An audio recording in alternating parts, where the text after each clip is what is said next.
Holly Robinson Pete started having overactive bladder symptoms several years ago, bringing disruption to her day-to-day activities. Today, she joins us to share her story and explain how talking to a doctor and starting treatment has helped her manage her OAB symptoms. You know, Holly, it's so great to have you here. You've had such a phenomenal career as an actor and an advocate. What have you been up to lately? Well, I do love being an advocate. I love advocacy, especially when people don't talk about certain things a lot. I like being able to put those things out there to discuss conversation and create awareness. And I am partnering with Sumitomo Pharma America as a part of the Time to Go campaign. This is really important to me because just a couple of years ago, I was diagnosed with overactive bladder. Now, this is a chronic condition that I didn't know very much about.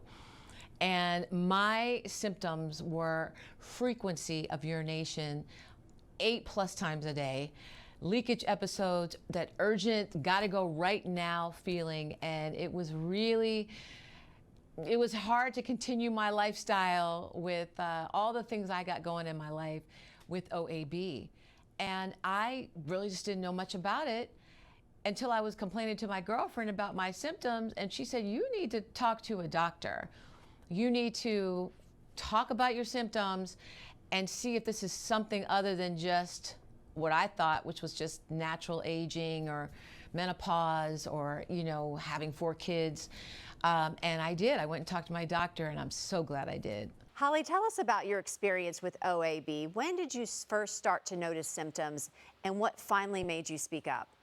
Well, my girlfriend made me finally go to my doctor because she was really just tired of hearing me complain about it. But at the end of the day, my whole family was noticing how I was not doing things that I normally do. I wasn't going to concerts. I stopped going to the gym because I had to go to the bathroom so much. I just didn't want to be away from my bathroom. And, you know, it's not the coolest thing to talk about, but I wanted to, you know, get the information I needed, and how else was I going to do that unless I actually opened up to my doctor? And when I did go to him, the conversation was like this. I told him everything that I was experiencing, and he made me feel so much better because he's like, no, it's not necessarily aging or menopause or that you've had a lot of kids. It's a chronic condition that affects approximately 33 million people in this country. And it's something that you need to take seriously. And that's when we discuss treatment options. And the one that we decided on was Gemtesa. So what kinds of questions should you ask your doctor if you think you might have OAB? Oh, it's just so important to have these conversations with your doctor or your healthcare provider. You get the information that you need. For me, it was a missing piece of the puzzle from my health.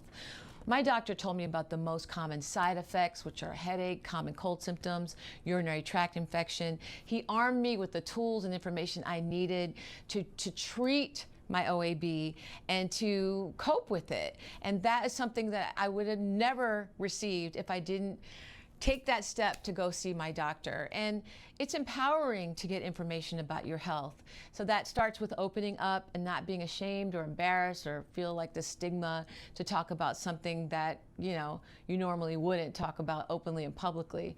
And one of the reasons why I wanted to be a spokesperson and have these conversations out loud is because I know that when you do have conversations that a lot of people aren't having, you're able to help other people feel seen and then encourage them to get help for or treatment for what they're dealing with. And finally, where can we go to learn more? Check out timetogo.com. It's a great website where you can learn more about OAB, about Gemtesa, and you can get to know our Go-Getters. Our Go-Getters program is made up of patients who are sharing their stories and their experience with OAB, just as I am. So check that out. Holly, thank you so much. Thank you for having me.